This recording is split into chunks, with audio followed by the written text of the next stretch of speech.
మరి మున్సిపల్ ఎన్నికలు ఏ విధంగా ఉండబోతుంది ఏంటి అసలు మీ పర్ఫార్మెన్స్ ఎలా ఉండబోతుంది? గతంలో మనము మొన్న జూబ్లీస్ ఎన్నికలు చూసినాం. గ్రామ పంచాయతీ ఎన్నికల్లో కూడా మనము కాంగ్రెస్ పార్టీ తీసుకున్నటువంటి నిర్ణయం కానీ, ప్రజల్లో ఉన్నటువంటి స్పందన కానీ, ప్రజలు కూడా ఏ విధంగా అయితే తీర్పిచ్చిండ్రు అనేది మీరు చూసిండ్రు. మున్సిపాలిటీల్లో వాళ్ళ గడువు పూర్తయింది కాబట్టి, మున్సిపల్లో ఉన్నటువంటి గడువు పూర్తయిన సందర్భంగా అన్ని మున్సిపాలిటీల్లో, అదేవిధంగా కొత్తగా ఏర్పడినటువంటి కార్పొరేషన్లో ఎన్నికల నిర్వహణ కోసం ఈరోజు ఎన్నికల కమిషన్ దానికి సంబంధించినటువంటి నోటిఫికేషన్ షెడ్యూల్ని విడుదల చేయడం జరిగింది. ఓకే. సో ఇప్పుడున్న పరిస్థితుల్లో ఇది శుభసూచకంగానే మేము కాంగ్రెస్ పార్టీ భావిస్తున్నాము. ఎందుకంటే ప్రజల్లో ఉన్నటువంటి నైతికతను, ప్రజల్లో ఉన్నటువంటి విశ్వాసాన్ని మేము ఈరోజు చూడగొట్టడానికి ఈరోజు ఒక గొప్ప అవకాశం మాకు లభిస్తుంది ప్రజల్లో. ఎందుకు అంటే పట్టణాల్లో, పల్లెల్లో ఇప్పటి వరకు కూడా చేస్తున్నటువంటి, అంటే గత పాలనకు ఈ పాలనకు ధీటుగా, అంటే రాగానే మేము పేద ప్రజలకు అభ్యున్నతి కోసం చేసినటువంటి రేషన్ కార్డు కానీ, సన్నబియ్యం కానీ, ఇందిరమ్మ ఇల్లు కానీ, ఇవన్నీ కూడా క్షేత్రస్థాయిలో అద్భుతంగా ముందుకు పోయినాయి. కాబట్టి సో ప్రజల్లో ఉన్నటువంటి సంతోషకరమైనటువంటి విషయాలలో విజయాన్ని సాధించేటువంటి అవకాశం మెండుగా కనబడుతుంది. ఓకే. కానీ ముఖ్యంగా చూసుకుంటే తెలంగాణ రాష్ట్రంలో మీరు 6 గ్యారెంటీల విషయంలో ఎంత డ్రాబ్యాక్ అయ్యారనేది ఇప్పుడు ప్రధాన ప్రతిపక్షం అనేటువంటి బీఆర్ఎస్ ఉంటుంది, బీజేపీ ఉంటుంది. అదేవిధంగా ప్రజల నుంచి కూడా విపరీతమైనటువంటి వ్యతిరేకత మీకు వస్తుందంటూ కూడా ఇప్పుడు ప్రధానంగా ఉన్నటువంటి ప్రతిపక్ష పార్టీలు అంటూ ఉన్నాయి. కానీ మరి నిజంగానే సరే మొన్నంటే సర్పంచ్ ఎన్నికల్లో, ఎందుకంటే అది రాష్ట్ర సెంట్రల్కి సంబంధించినటువంటి ఫండ్ అంతా కూడా డైరెక్ట్గా వాళ్ళ ఖాతాలోకి వెళ్తుంది కాబట్టి కాస్తంత సరే ఏదేమైనా మీతో గవర్నమెంట్తో మనం పెట్టుకుంటే బాగోదన్న ఉద్దేశంతో సర్పంచులు కూడా మీకే ఎక్కువగా అవకాశం ఇచ్చారు, మీకే ఎక్కువ గెలవడానికి ఆస్కారం ఇచ్చారు. కానీ ఇప్పుడు మున్సిపల్ ఎన్నికలు అలా కాదు అంటూ కూడా రకరకాల వార్తలు వస్తున్నాయి.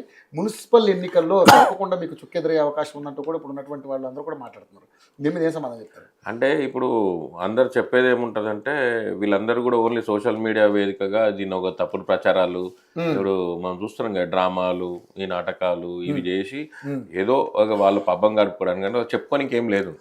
కాబట్టి ఏదో ఒక రకం చేసి కాంగ్రెస్ పార్టీ మీద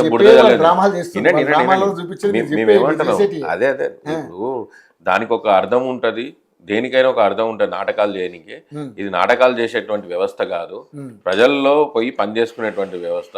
నీకు నిజంగా ప్రజల్లో విశ్వాసం లేదు, ప్రజల్లో నైతికత నీకు లేదు కాబట్టి నువ్వు అటువంటి డ్రామాలు చేస్తున్నావు అనేది చాలా స్పష్టంగా కనబడుతుంది ఆడ. ఇంకోటి ఏంది, ప్రజలకు నాటకాలు కాదు, మేము డెవలప్మెంట్ ముఖ్యం అని చెప్పి మేము కాంగ్రెస్ పార్టీ చెప్తున్నాం.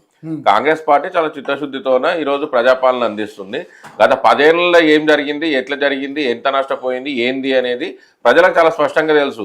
ఎందుకు ఇక్కడ ఉన్న వాళ్ళందరం కూడా తెలంగాణ ఉద్యమంలో పనిచేసి ఈరోజు తెలంగాణ వస్తే సస్యశ్యామలం అయితే మా జీవితాలు బాగుపడతాయి, మా తెలంగాణ ప్రజలందరూ బాగుపడతారు అని చెప్పి ఆ రోజు కోరుకొని ఆ రోజు ఎన్నుకుంటే 10 ఏళ్లలో ఏం చేసిండ్రు అనేది మనం చాలా కళ్ళకు అద్దినట్లు కనబడ్డది. అయితే ఆ పేద ప్రజల అభ్యున్నతి కోసం ఈరోజు కాంగ్రెస్ పార్టీ, తెలంగాణ ఇచ్చిన పార్టీ ఏ విధంగా అయితే ముందుకు తీసుకుపోతుందనే కార్యక్రమాలన్నింటిలో కూడా ఈరోజు మహిళలకు ఉచిత బస్సు కానీ, మహిళలకు మహాలక్ష్మి స్కీమ్ కానీ, అదేవిధంగా ఈరోజు రేషన్ కార్డులు అండి. ఈరోజు పేద ప్రజలకు కావాల్సింది ఏంటి, అర్బన్లో కానీ రూరల్లో కానీ ఈరోజు వాళ్ళకి ఒక గుర్తింపు లేకుండా పోయింది. వాళ్ళకి రేషన్ కార్డు లేకపోవడం వల్ల ఇబ్బంది అయినటువంటి పరిస్థితులు ఎన్నో చూసినాం హాస్పిటల్లోకి పోయి. అట్లాంటిది వాళ్ళకు ఈరోజు రేషన్ కార్డు ఇవ్వడం జరిగింది 10 ఏళ్ల తర్వాత. అంటే తెలంగాణ వచ్చిన తర్వాత జరిగినటువంటి మార్పులో భాగం చెప్తున్నా. ఆ రేషన్ కార్డు వచ్చిన తర్వాత అదే రేషన్ కార్డు బేసిక్ అయినా ఇక వాళ్ళు ఇచ్చిన దానికి లెక్కలు ఉన్నాయి వాళ్ళతోనో కూడా. వాళ్ళ లెక్కల్ని పోల్చుకుంటే వాళ్ళు 10% ఇస్తే మేము 90% ఇచ్చినాం. మేమేమంటున్నాం అంటే అర్హులైన వాళ్ళకు మాత్రమే మేము రేషన్ కార్డు ఇస్తున్నాం. గతంలో ఏం చేసిండ్రు, అర్హులైన వాళ్ళు అర్హత లేని వాళ్ళు అందరికి రైతు బంధు ఎట్లయితే ఇచ్చిండ్రో అట్లా కాకుండా ఇప్పుడు ఓన్లీ అర్హతతో ఎవరైతే ప్రజాపాలన అప్లికేషన్ లో ఎవరైతే నమోదు చేసుకున్నారో వాళ్ళకి మాత్రమే సంక్షేమ పథకాలు అందరినీ కూడా అందుతున్నాయి. ఈరోజు చాలా క్లియర్ కట్ గా ఈరోజు ప్రజలందరికీ కూడా ఉచిత కరెంటు కానీ, 200 యూనిట్ల ఉచిత కరెంటు కానీ, ఈరోజు గ్యాస్ సిలిండర్ పథకాన్ని, మహాలక్ష్మి పథకం కానీ, ఈరోజు ఉచిత బస్సు కానీ ఎవరికి అందుతుంది, అర్హులైన వాళ్ళకి మాత్రమే అందుతుంది. అది మేము ఏమంటున్నాం, గతంలో జరిగిన తప్పులు తడకలు లేకుండా ఈ 2 సంవత్సరాలు కూడా చాలా జాగ్రత్తగా అర్హులైన వాళ్ళకి అందరూ చెప్పట్లేదు, అందరూ చెప్తున్నారు. అందరివి కూడా ఎవరు చెప్పారు, అందరివి కూడా చెప్పండి అంటున్నా. అందరికి చెప్తాం, మేమేమంటున్నాము కాదు, అందరివి కూడా అందరివి ఎందుకు అందలేదు అనేది ప్రజలకు తెలుసు, అందరివి ఎందుకు అందుతలేవు అనేది ఇక్కడ ఉన్నటువంటి పెద్దలకు కూడా తెలుసు. ఎందుకు అందలేవు, ఎక్కడ డ్రాబ్లాక్ అయింది, ఎక్కడ ఫైనాన్స్ కుంటుపడిపోయింది అనే విషయం అందరికీ తెలుసు. మనం ప్రతి డిబేట్ లో మాట్లాడుకునేదే అంశం. నేను ఏమంటున్నా అంటే ప్రజలకు ఏమైతే కావాలనో అక్కడ ఉన్నటువంటి నీడిని ఈ కాంగ్రెస్ ప్రభుత్వం తీర్చింది కాబట్టి, ప్రజల్లో ఉన్నటువంటి అంటారు వాళ్ళకు ఉన్నటువంటి ప్రాబ్లమ్స్ ని ఫస్ట్ ఫేజ్ గా తీర్చింది కాబట్టి ప్రజలకు మాకు విశ్వాసం ఉంది, ప్రజలు మా మీద నమ్మకంతోనే ఉన్నారు అనే విషయాన్ని మున్సిపల్ ఎన్నికల్లో తేల్చబోతున్నారు. Okay, right. స్వామి గారు